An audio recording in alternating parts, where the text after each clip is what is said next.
Hey guys, Ellie here. Today, if you can believe it, the Sadie Saga continues. Just when I thought things couldn't get any crazier, when I thought all the wild, crazy things that could possibly happen were in our past, it turns out that they're still in our present and maybe even our future. If you can believe that. Just absolute craziness going on right now. But I realize when it pertains to this whole Sadie drama, that there's so much that's happened over the past 2 or 3 weeks that for you viewers, if you've only seen 1 or 2 videos about it but haven't seen the rest, if you've been busy the past 3 weeks or so and haven't got to catch all the videos, or even if you've seen almost all of them but missed only 1 or 2 about Sadie, then there's a lot of information that you're probably missing out on. That's how crazy things get, is that every video there's something insane going on. So the best thing I want to do right now is I think I should give just a 5-minute recap or summary of everything back from square one to now that's gone on with the Sadie situation, just so we can have no confusion and so we can be nice and clear on everything that's happened. And I think we can go from there. So let me start. About 3 weeks ago is when this all began. One day my dad called me and Megan and told us that he found this white Great Pyrenees, a beautiful girl, this amazing dog that needed rescue. Its rescue story was basically that there was a lady who lives a ways away from here, and the white she's a farm woman. She owns a farm too, but this white dog just randomly showed up in her pasture one day, and it started laying next to her horses, and the lady couldn't keep it, so she reached out to my dad if he wanted it, and of course my dad accepted because he can't resist rescuing dogs. He has a special place in his heart for dogs that need rescue. But he already has like 10 dogs at his property, of course. So he asked me and Megan if we would want it for I'm a Survivor Sanctuary for our property. And we were thinking about it. I was hesitant because, you know, we had kind of bad luck with Charlie and Echo. We've already been into all that about how it wasn't fair for them or for us, how despite all of our efforts, they weren't the best fit here, and how they're doing great at my dad's property now. But anyways, that's besides the point. Me and Meg talked about it, and Meg said, you know, but Lovey, these Great Pyrenees are amazing dogs. They're so good. They're specifically bred to protect and serve their herd with their life. And I was thinking, you know what, maybe this will be better than Charlie and Echo. These dogs are so great. Let's give it a shot. So we said yes, and my dad brought the Great Pyrenees over, and she was sweet, she was good, but she was kind of timid. That's not the end of the world, though. I'd rather a dog be timid and have to learn to get more comfortable than them be overly excited and kind of be a threat to our other animals that we have here. After all, her purpose is to protect our animals, not be a threat to them, right? And so we decided that, you know what, she's not a threat, but we can work with her over time and get her more accustomed to the sights and sounds of the farm. And our plan for the first few nights was, if these dogs are meant to cover a great area and protect a large herd, let's start her out small. Let's start her out with a small area and with only one animal that she's responsible for taking care of. And of course, that would be the baby boy right here that you probably hear bouncing and flouncing. Oh, Hero.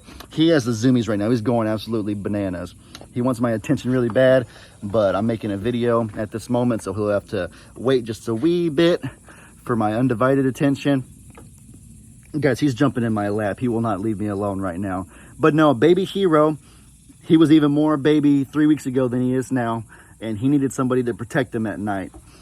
So we figured that this would be perfect because it'll give our new dog Sadie a responsibility, a baby to take care of with her life, but it won't be overwhelming. It won't be too many animals. It won't be too much land to cover. Just a little tiny yard back there. Y'all know how our yard looks. It's not that big. And so that went well for the first few nights. Everything was fine and dandy. But we decided that, you know what, Sadie seems kind of cooped up in that tiny little yard. That is not meant to be where she's supposed to stay forever. She definitely needs a home much bigger than that. So let's try to get her into the pasture, see if she can get accustomed to the donkeys, the pigs, the goats, and the alpacas. And when we took her in the pasture, things went pretty good. She got along well with the pigs. I wouldn't say that, actually. She got along well with the goats. And she loved the donkeys because, I mean, I think she has a special place in her heart for equine, because y'all know that the lady found her with horses in her pasture, and when she came into our pasture, she instantly flocked towards the donkeys and seemed to have the best connection with them. So I think she has a special place in her heart for those kind of animals. All that was good. However, there was one type of animal that she could not get along with for the life of her. And as you probably already guessed, it was the alpacas, especially Annie alpaca. They had 2 times where Annie chased her down and we had to come and rescue Sadie. It just wasn't working. It wasn't a good fit. And I understand why, because Annie alpaca hates dogs. She resents them. They're the bane of her existence, I tell you. She did not like Charlie and Echo. She resents Chia the most of all, because I think Chia barks and taunts her from the outside. So when Chia ever goes in, Annie just wants her blood. That's really what it is. And we tried to convince Annie that Sadie's different. She's not like those other dogs, but Annie wasn't buying it. So that wasn't working. And to make matters worse, Sadie started showing that she has a really bad tendency to roam. And she doesn't just roam a little bit off. She roams so far that she would get herself lost and would never find her way back home. A horrible habit. We found her sometimes as far back there as Pawpaw's house and as far in front of me as across the street behind neighbors' houses. It was awful. And the reason that happened is because we were trying to get her accustomed to free roaming but we wanted her to do it, obviously controlled. We didn't want her to be an excessive free roamer. When we saw the pasture idea wouldn't work, we were like, you know what? Let's let Sadie try to be a front yard free roam dog, kind of like my dad's boxers and just many other many other dogs my dad have always been free roam dogs. They've been good. They know their boundaries, and maybe Sadie can be the same. She has a ferocious bark, so any predator that comes, if Sadie's in the front yard, she can just run up to it and scare it off, and we'll be good. That was our plan. But as you know, things oftentimes don't go according to plan, because we tried to take some of you guys' tips and like walk her on a leash, like around her perimeter that she's supposed to learn. We tried to teach her over and over and over that you don't go to this place or you don't go to this place, but she was not learning for the life of her. And so we were like, okay, free roaming is not going to work. What now? And so as we were trying to think of another idea, we remembered that, hey, you know what? She may not have got along well with the alpacas last time she was in the pasture, but she did get along really good with the donkeys. She loves those donkeys with all her heart. So what if we put her in just the front pasture, the pond pasture rather? What if we put the donkeys in there with her and we separate them from the alpacas so she can be with the ones she loves and without the ones that hate her, the ones that she's scared of, you know what I mean? And to top it all off, we could put the pigs in there with them too, because the pigs don't really give her a problem. And besides, we need to get the pigs out of that back pasture anyways, because they lay in the little's water trough and they get poop in it like crazy. They get it dirty. So if we put them in the front, the other animals back there will have clean water, and the pigs will have a big old pond to lay in whenever they want to cool off. And so it was a win-win-win, we thought. So my dad and I kind of got that together. We got Sadie, the donkeys, and the pigs in the pond pasture, and things were going pretty well. There were a few times Sadie tried to dig under because I think she wanted to free roam, but we quickly fortified that. And it didn't take long for her to kind of be like, you know what, I don't really want to escape anymore. This is a good home for me. I'm happy. And so we finally put a stop to the whole wandering fiasco. So we thought that, okay, man, finally we're in the clear. Maybe to be safe at night, we'll put her in her little yard with Hero because he still needs someone to protect him. But during the entire day, we can trust her in this front pond pasture. It was a great system. We finally thought that everything would finally be resolved, that this whole crazy fiasco was over. Until even crazier things happened than that. One day we came out here and we saw 3 dogs huddled around Sadie in the pond pasture, and she wasn't scaring them off like she was supposed to. She's supposed to protect our animals from dogs like that, not be friends with them. 2 of them I don't think could even get in, but one of them was a little tiny Chihuahua, and so he was able to just fit through the little tiny squares and get right in there with her, basically cuddling her, and she wasn't stopping it. And I was like, okay, why is this happening? That's a problem. And obviously the first thing that comes to mind is, great, she's in heat. She's in that phase of her cycle where her only purpose in life is not to protect anything, but to stick her booty in the air towards any dog's face and have it breed her. That's the instinct that God gives them to help their species continue to reproduce and survive. So obviously you can't hold it against her. It's just her hormones, her instincts or whatever. But of course that would happen after all that we've done already. So we're like, okay, what do we do now? We started scaring the dogs off. They would continue trying to sneak back though. And we decided that, like, okay, what do we, like, maybe, like, it's bad that the dogs are here. Let's just leave everything as it is though. Let's just not try to change anything. Let's keep everything the same.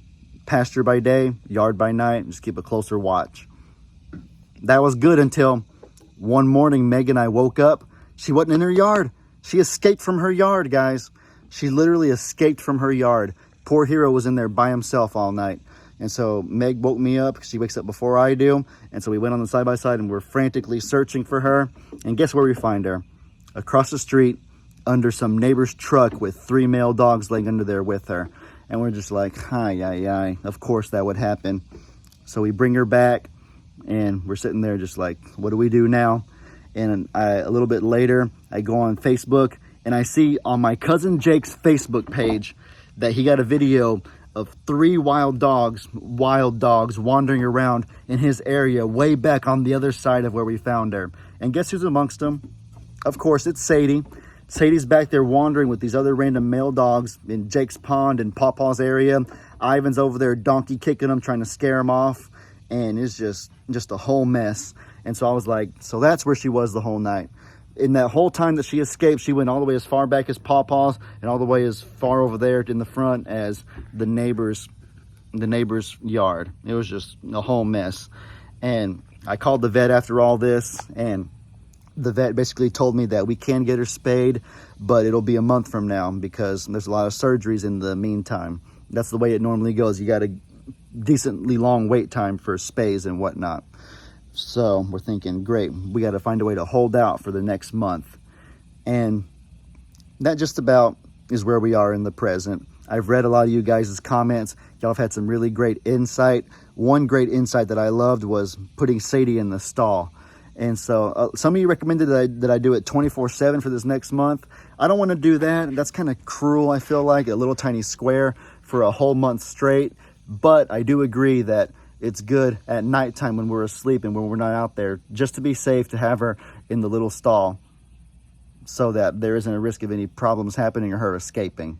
And so that's what we've been doing the past few nights. We've had her in the yard by day, keeping a close eye, scaring off any dogs that show up. And then at night, we put her in the stall. But then the only problem with the stall is, or with anywhere that you put her, is that last night I came out there at about 3 a.m. I was kind of really sneaky and quiet, and I see a whole cluster of dogs surrounding her. She's in the stall, and they're all laying in every corner of the stall, just outside, wanting to be with her at all costs, just getting close to her any which way they can whatsoever. And it's just like, oh my gosh, these dogs just never give up. So that about summarizes the whole Sadie situation. That was a lot longer than 5 minutes. I apologize for that, but pandemonium, just chaos. Just y'all can see how stressful the situation has been and how many twists and turns there have been. And so I hope that you guys can see how things on the farm are not always black and white, how there is no perfect solution to most problems.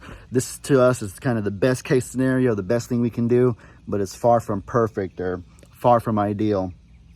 And if you'll look behind me, there's another dog that just showed up right now. That's Jake's Gunner, thankfully. I kind of know him, but you can just see how rampant these male dogs are showing up around here just to get with Sadie. And so it's a whole mess. It's crazy. Sorry I'm not wearing a shirt. I just realized that some people probably don't like that. But it's almost 100 degrees out here. It's the only way I can stay cool. There is no point in wearing a shirt when it's this hot. If y'all knew how hot it was over here, you'd understand. So you got to understand that it's the best way to keep cool. So that's that. But alrighty, guys, I guess since we're at about 14 minutes right now, I'll include some other clips that I have. I may not have fully explained it in this summary I gave of the Sadie Saga. I like calling it the Sadie Saga. But I got some funny clips that might give a little more context or that you might just like to see. But I'm done talking. So with that said, I hope y'all enjoyed this video. Y'all be sure to let me know in the comments what kind of stuff you guys want to see. Hope you all have an incredibly blessed day. Enjoy these following clips for the last few minutes. But as I always say, your boy Ellie out. Either way though, we're back. Let me open the gate right here and put her in. Go ahead, baby.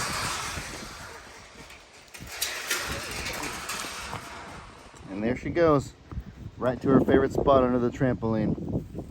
Yeah, this ain't okay, Donkey Dan. That's the difficulty. That's the problem with stray dogs, with rescues, is that when you save them, they come with all sorts of problems and all sorts of challenges that aren't typical for when you have a dog that's raised with you from birth. And so my dad getting into the dog rescue business, and us kind of getting into it with him. It's beautiful. There's a lot of joys, but I have 2 random dogs right here on my property. That's not okay. So, and that one, that's already scared of me, so it's easy he doesn't get close, but we gotta do something about this. Well, look what we have here. A treat. I'm kidding. That is not Sadie, as I'm sure you can obviously tell.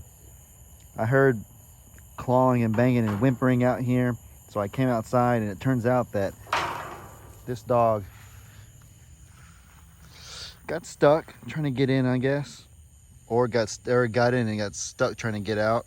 It definitely got stuck trying to get in the way the collar was. So it didn't get in successfully? No. Well, that's not okay. Let's go. Go.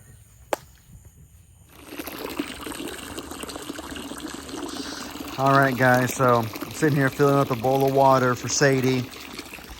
She's in the stall right now.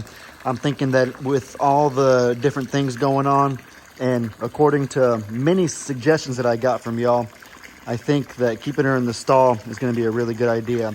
I got her little dog bed right there. I'm getting her water, obviously, just fed her, and got her some dry food. And, you know, I don't want to keep her in there 24/7 because it seems like I just feel bad. I feel cruel keeping her in this tiny little area all day, all night. But at least for the few hours that me and Meg are asleep and there's nobody around, it's safest for her to be right there. Because during the day, we can handle whatever sort of problems may arise. And I think that's our plan going forward.